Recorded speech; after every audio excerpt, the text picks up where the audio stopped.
Welcome to ప్రజానాడి news. Vote కూడా వేయకుండా అసలు ఒక ఎమ్మెల్యేని గెలిపించకుండా ఒక ఎంపీని గెలిపించకుండా బీజేపీ పార్టీని అంతగా తృణీకరిస్తే ఆంధ్ర రాష్ట్ర ప్రజలు ఆంధ్ర రాష్ట్ర నాయకులు మాత్రం బీజేపీ పార్టీకి బానిసలైపోయారు. ప్రజలు ఒక్క ఎమ్మెల్యేను కూడా గెలిపించలేదు బీజేపీ పార్టీ నుంచి. కానీ ఈ రోజు ప్రభుత్వంలో ఉన్న అందరూ ఎమ్మెల్యేలు, ప్రభుత్వం సైతం, ముఖ్యమంత్రి గారు సైతం బీజేపీ పార్టీకి ఊడిగలు చేస్తున్నారు, బీజేపీ పార్టీకి బానిసలైపోయారు.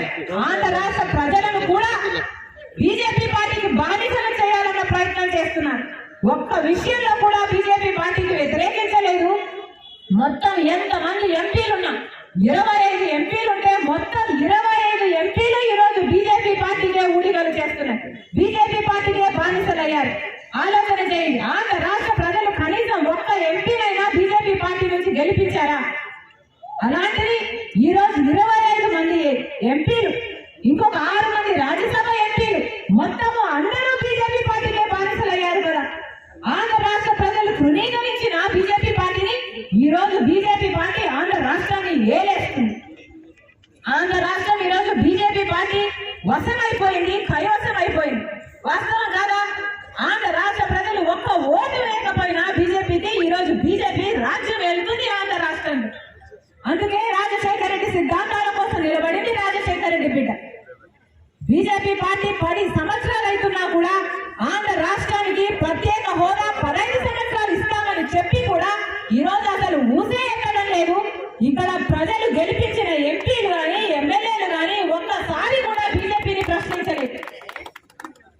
ముఖ్యమంత్రి గారు జగనన్న గారు ఒక్కసారంటే ఒక్కసారైనా బీజేపీని మాకు ప్రత్యేక హోదా మీరు ఎందుకు ఇవ్వడం లేదు అని ప్రశ్నించిన పాపాన పోలేదు.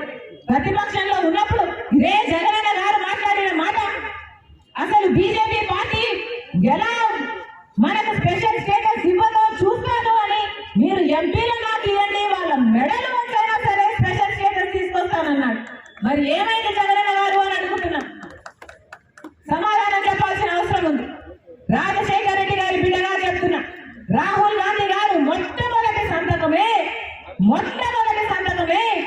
ఆంధ్రప్రదేశ్ లోని ప్రత్యేక హోదా కోసం పెడతానన్నాడు ప్రధానమంత్రి అయిన తర్వాత.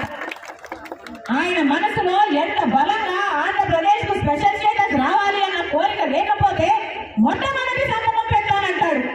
ఆలోచన చేయండి. నిజానికి ఆంధ్రప్రదేశ్ రాష్ట్ర మేలు కోరుకుంటున్నది ఏకైక పార్టీ కాంగ్రెస్ పార్టీ. రాజశేఖర రెడ్డి గారి ఆఖరి కోరిక కూడా ఆ రాహుల్ గాంధీ గారిని ప్రధానమంత్రిని చేయాలి అని. మనసు పెట్టి ఆలోచన చేయండి. రాజశేఖర రెడ్డి బిడ్డను ఆశీర్వదించండి. రాజశేఖర రెడ్డి గారి ఆశయాల కోసం నాతో చేయి కలపండి. మళ్ళీ రాజశేఖర రెడ్డి గారి సిద్ధాంతాలను బ్రతికిద్దాము అని రాజశేఖర రెడ్డి బిడ్డ శిరస్సు వంచి చేతులు జోడించి ప్రతి ఒక్కరికి మనస్ఫూర్తిగా వేడుకుంటుంది.